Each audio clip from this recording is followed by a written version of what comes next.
जय श्री राम, जय श्री बालाजी महाराज। हनुमान जी की भक्ति से शक्ति प्राप्त होती है, ये हमने सुना है। हनुमान जी की शक्तियां क्या हमें प्राप्त हो सकती हैं? हनुमान जी की भक्ति क्या हमें प्राप्त हो सकती है? कई भक्तों के मन में ये संदेह जरूर रहता होगा कि कैसे हनुमान जी की भक्ति और शक्ति को प्राप्त किया जा सकता है।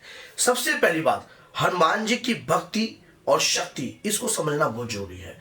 शक्ति का मतलब ये नहीं है कि शक्ति के मध्य में पागल होकर अहंकारी हो जाना।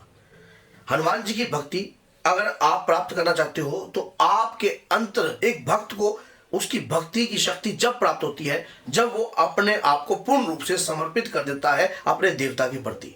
अगर आप अपने आप को अपने देवता के प्रति समर्पण कर देते हो अपना, या अपने आप को समर्पित कर देते हो, तो आपको शक्तियां मिलेंगी, इसमें संदेह मत करना। शक्तियां आपको अवश्य प्राप्त होंगी, लेकिन उसके लिए जो है कुछ बातों का उन्हें पालन करना चाहिए, कुछ बातों को उन्हें नियम के अनुसार जो है बनाकर चलना चाहिए। पहली बात जो होता है कि अहंकार और समर्पण और त्याग, ये 3 पॉइंट आपको दिख रहे हैं। अहंकार, समर्पण और त्याग। अहंकार, जिस व्यक्ति के अंदर अहंकार होता है उस व्यक्ति को कभी भी हनुमान जी की शक्तियां प्राप्त नहीं होती। अहंकारी व्यक्ति के पास कभी भी दैविक शक्तियां नहीं आती हैं। वो अहंकार के मद में इतना पागल हो जाता है वो स्वयं की भी हानि कर सकता है। अहंकारी व्यक्ति कभी भी शक्तियों को जागृत नहीं कर पाएगा। और उसके बाद आता है समर्पण।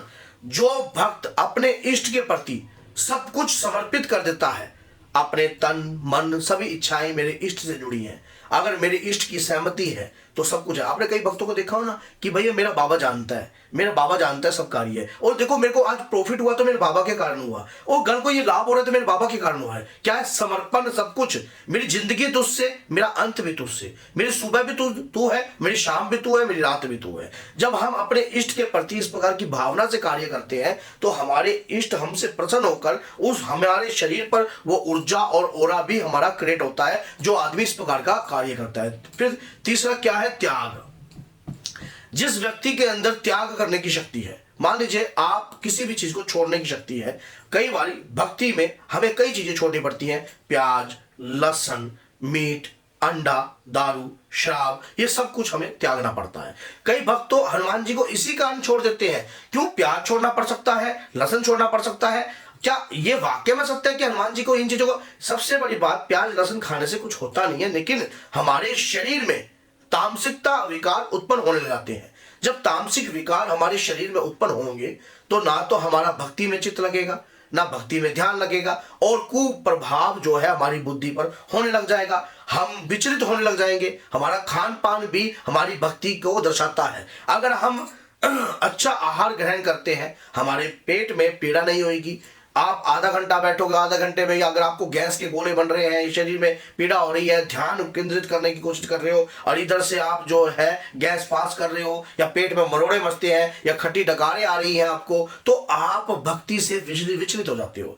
तो अगर हम अच्छा आहार ग्रहण करेंगे और तामसिक चीजों का त्याग कर कर पूजा करेंगे तो किसी भी प्रकार के अवगुणी विकार हमारे शरीर में उत्पन्न नहीं होते हैं। तो हमारा ध्यान जो है दादा वीर बजरंगी भक्ति में और भी ज्यादा जो है लगता है। कहते हैं कि जैसा खाओगे अन्न वैसा हो जाएगा मन, और अगर खाओगे तामसिक अन्न तो तामसिक हो जाएगा आपका मन।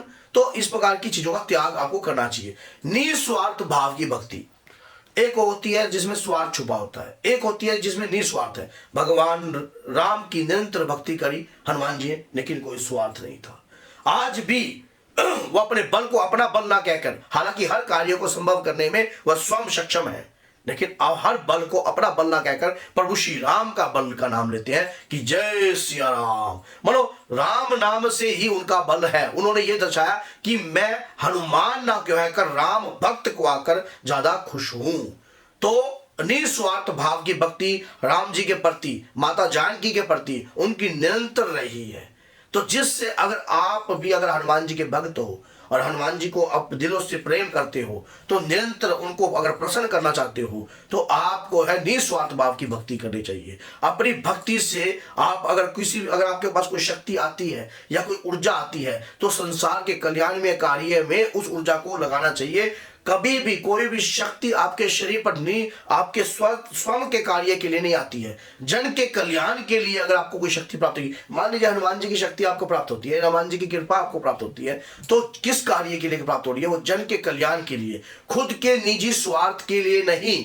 अगर आप उस शक्ति को अपने खुद के निजी स्वार्थ के कार्यों में लगाते हो तो आप जीवन में सफल नहीं हो पाओगे, आप विचलित हो जाओगे, आप डिस्टर्बेंस हो जाओगे, आपकी लाइफ में दिक्कत समस्याएं जो है उत्पन्न होने लग जाएंगी अगर आप इन शक्तियों का प्रयोग अपने स्वयं के कार्यों के लिए करोगे।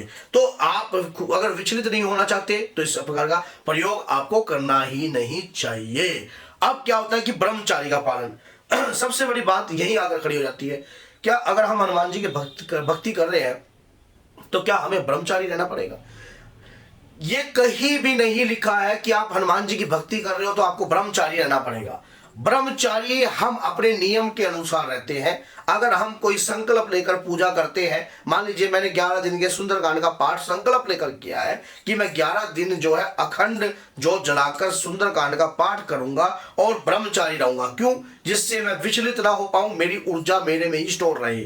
ब्रह्मचारी से हमारे शरीर की ऊर्जा हमारे अंदर स्टोर होती है। लेकिन अगर ब्रह्मचारी के सही रूप को समझ लिया जाए कि उस ऊर्जा को कितना, मान लीजिए आप एक व्यक्ति ने जाप करना स्टार्ट किया कि एक दिन में मैं 100 हनुमान चालीसा करूंगा और ब्रह्मचारी रह के करूंगा, तो 100 हनुमान चालीसा का जो तेज है वो संभाल नहीं पाएगा। वो हनुमान चालीसा शुरू से पढ़ना स्टार्ट करेगा, उसका मुंह सूखेगा, शरीर में पीड़ा उत्पन्न होगी, वो उत्तेजित हो जाएगा, क्रोध बढ़ेगा। तो हमें भक्ति उस प्रकार से करनी चाहिए जब हम किसी शक्ति की कृपा को स्टोरेज करना सीख जाएं। जैसे कि हमें थोड़ा थोड़ा अन्न अगर हम खाते हैं तो वो जल्दी डाइजेस्ट होता है। इसी प्रकार से अगर थोड़ी थोड़ी पूजा हम करते हैं और हनुमान जी की निरंतर, जैसे कि छोटे छोटे कार्य करके, जैसे कि 2 घंटे मैंने ये जाप किया, उसके बाद फिर मैं मान लो उसके बाद शाम को फिर मैं ये जाप कर रहा हूँ, लेकिन ज्यादा समय नहीं, सिर्फ 1-1 माला, 2-2 माला, 3-3 माला, बस।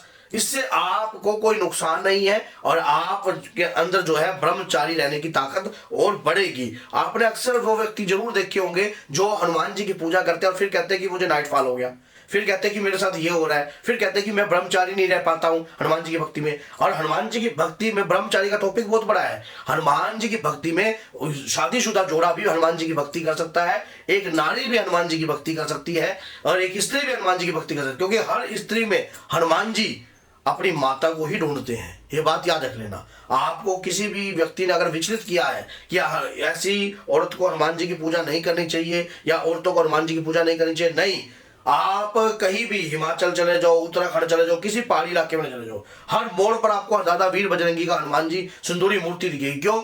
भूत पिशाच निकट नहीं आते कभी भी हनुमान जी के, समझ गए, उनके नाम से ही कांपते हैं। क्या स्त्री को इस प्रकार की शक्ति की आवश्यकता नहीं होती?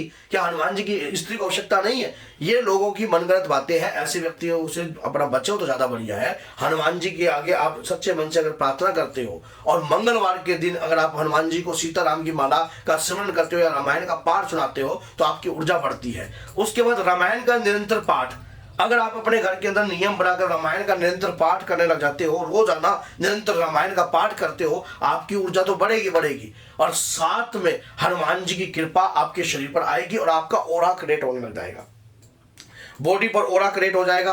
किसी को दिखाई दे ना दे, लेकिन आपको जरूर महसूस होगा कि आपकी शरीर के ऊपर ऊर्जा है। कुछ ऐसे नियम है जो अपने नियम को बनाकर आप हनुमान जी की भक्ति और शक्ति दोनों को प्राप्त कर सकते हो और ये कोई मुश्किल नहीं है। सिर्फ एक दृढ़ संकल्प आपकी लाइफ को बदल सकता है। हनुमान जी के प्रति समर्पण आपकी लाइफ को बदल सकता है। अगर ये वीडियो आपको वाकई में अच्छी लगी है तो लाइक कीजिए, चैनल को सब्सक्राइब कीजिए और दादा वीर बजरंगी के भक्त हो तो 10 लोगों तक जरूर शेयर कीजिए। तो बोलिए जय सीताराम, जय माता दी।